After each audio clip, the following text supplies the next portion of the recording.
اور یہ ایک معاشرہ بگڑا ہوا اور گندا پریشان کن وہ انہی صفات کی وجہ سے ہوتی ہے. برائیوں سے ہوتا ہے کہ انسان کے اندر برائیاں جنم لے جائیں، بہت زیادہ بڑھ جائیں.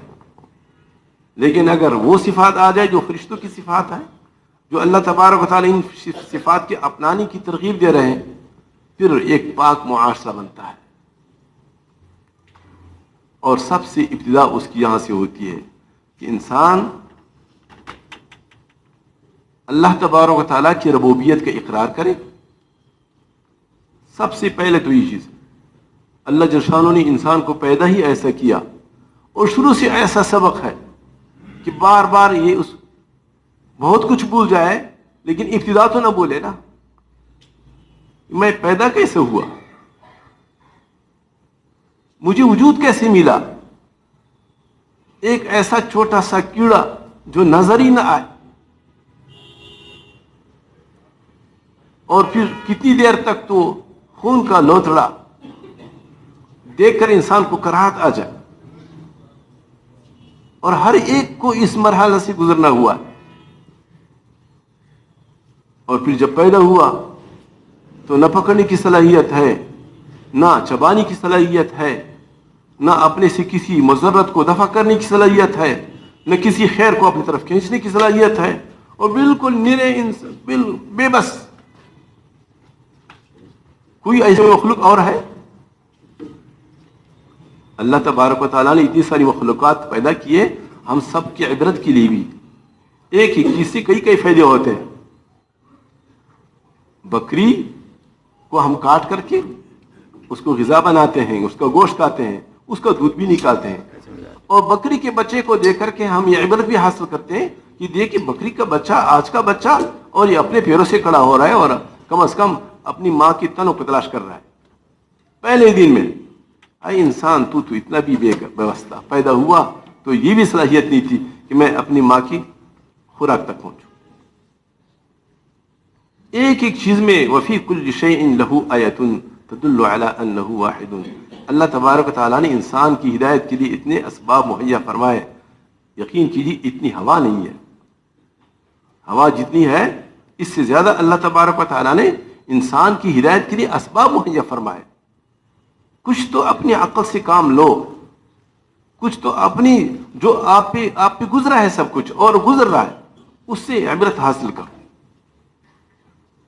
تو سب سے پہلے بڑی صفت اللہ رب العزت کی ربوبیت اور اپنی عاجزی، ناکارہ پن، کمزور پن، بے بس پن. اگر یہ سوچ ہے تو ترقی کر سکتے ہیں، یہ سوچ نہیں ہے تو سمجھے کہ ایمان کو خطرہ ہے، ایمان کو خطرہ ہے. ایمان کو خطرہ ہے اور انتہائی سرکش ہے. یہ تو بڑا ظالم ہے جو اپنی حقیقت بھول گیا، کبر میں ہے، تکبر میں ہے کہ میں کچھ کرتا ہوں، سب کچھ میرے اندر ایسا کمال ہے، میں ایسا کر سکتا ہوں. کیا کر سکتے ہو؟ کچھ بھی نہیں کر سکتے ہو. سب کچھ کرنے والا اللہ ہے. اس لیے اللہ تبارک و تعالیٰ فرماتے سبح للہ ما فی السماوات والارض. تسبیح بیان کرتے ہیں، اللہ رب العزت کی تقدیس بیان کرتے ہیں. تسبیح، اللہ ہر عیب سے پاک ہے، اللہ پاک ہے، میرے اندر سب کچھ عیوب ہے. یہ اس صفت سے بار بار اللہ کی تقدیس، اللہ رب العزت کی پاکی کو بیان کرنے سے اندر انسان کو اپنے اندر کی خامیاں نظر آتی ہے. اور جو انسان اللہ رب العزت کی بڑائی کو نہیں سوچتا، اللہ کی پاکی کو نہیں سوچتا، تو پھر اپنے اوپر نظر ہوتی ہے کہ میں بھی بہت کچھ ہوں. اور یہ جو آ جاتا ہے یہ پھر جو ہے نا دندل ہے، کیچڑ ہے، بربادی ہے. اس لیے بار بار اللہ تبارک و تعالیٰ فرماتا سبح للہ ما فی السماوات والارض. تسبیح بیان کرتی ہے سب کچھ جو آسمانوں میں ہے، جو زمینوں میں ہے. وَإِن مِّن شَيْءٍ إِلَّا يُسَبِّحُ بِحَمْدِهِ وَلَكِن لَّا تَفْقَهُونَ تَسْبِيحَهُ. کائنات میں ایسی کوئی چیز ہے نہیں جو اللہ کی تسبیح بیان نہ کرے، اللہ کی بڑائی بیان نہ کرے، اللہ کی پاکی بیان نہ کرے. وہ الگ بات ہے، تم ان چیزوں کی تسبیح کو سمجھتے نہیں ہو. ان چیزوں کی تسبیح کو ہم سمجھتے نہیں ہیں، اور جو اللہ رب العزت کی تسبیح کو بار بار بیان کرتے ہیں، زیادہ بیان کرتے ہیں، زیادہ سوچتے ہیں، پھر اللہ تبارک و تعالیٰ اپنی طرف سے ایک نور عطا فرماتے ہیں، اور پھر ان چیزوں کی تسبیح سننے کو بھی ملتی ہے۔ وہ سنتا ہے، دوسرے نہیں سنتے۔ جو اللہ تبارک و تعالیٰ کی بڑائی زیادہ بیان کرتے ہیں، بار بار بیان کرتے ہیں، پھر ایک وقت آتا ہے وہ دیواروں کی تسبیح کو سنتے ہیں، وہ پتھروں کی تسبیح کو سنتے ہیں، وہ درختوں کے پتوں کی تسبیح کو سنتے ہیں۔ فرمایا سبح للہ ما فی السماوات والارض، تسبیح بیان کرتے ہیں سب کچھ جو آسمانوں میں اور زمین میں ہے۔ وہو العزیز الحکیم، وہ بڑے غلبے والا ہے اور بڑی حکمت والا ہے۔ تسبیح کیوں نہ بیان کرے سب کچھ اس کی؟ وہ جو چاہتا ہے کر سکتا ہے، اس میں کوئی عیب ہے ہی نہیں، اس میں کوئی عیب نہیں۔ وہ رحمان ہی رحمان ہے، وہ رحیم ہے، وہ خالق ہے، وہی دینے والا ہے، کسی اور کے ہاتھ میں کچھ ہے ہی نہیں، سب کچھ اسی کے ہاتھ میں، اور اپنے ہر ارادے میں جو بھی ارادہ کر لیتا ہے وہ پورا کر سکتا ہے۔ فعال لما یرید، تو جو جس کی یہ شان ہو جو سب کچھ کر سکتا ہے، ظاہر بات ہے اس میں عیب توڑا سکتا ہے، اور حکمت والا ہے، ہر چیز میں اس کی حکمت ہے، انسان کی تخلیق میں اس کی حکمت ہے۔ کسی کو غریب پیدا کر دینا، اس کو غریب رکھنا، اس میں حکمت ہے۔ کسی کو امیر بنا دینا، اس میں حکمت ہے۔ کسی کو توانا بنایا، کسی کو کمزور بنایا، اس میں حکمت ہے۔ آج دیا اور کل نہیں دیا، اس میں حکمت ہے۔ ابھی صحت مند ہوں اور بیمار ہو گیا تھا، بیمار ہوں گا، اس میں حکمت ہے۔ اللہ تبارک تعالیٰ کے ہر کرنے میں حکمت ہے۔ لہو ملک السماوات والارض، آسمان و زمینوں کی بادشاہی اسی کے لیے ہے۔ یہ سب دھوکے کی بادشاہی ہے۔ کیا بادشاہی ہے؟ اوپر سے آرڈر آتا ہے چلو نکلو، آج تخت پہ ہے کل خاک میں ہے۔ یہ کیا بادشاہی؟ یہ کوئی بادشاہی؟ یحیی و یمیت، وہ زندہ کرتا ہے اور وہ موت دیتا رہتا ہے۔ مفسر فرماتے ہیں یحیی مضارع کا صیغہ بولا، یمیت مضارع کا صیغہ۔ اس کا مطلب کیا بنتا ہے کہ وہ زندہ کرتا رہتا ہے، یعنی یہ سلسلہ جاری ہم سب دیکھتے رہتے ہیں روزانہ۔ وہ امید اور موت دیتا رہتا ہے، روز دیکھتے ہیں کوئی مرتا ہے، روز دیکھتے ہیں کوئی زندہ ہوتا ہے، روز دیکھتے ہیں کوئی پودا پیدا ہوتا ہے، روز دیکھتے ہیں کوئی پودا سڑ جاتا ہے، گل جاتا ہے۔ یہ صفات اس کی ہے۔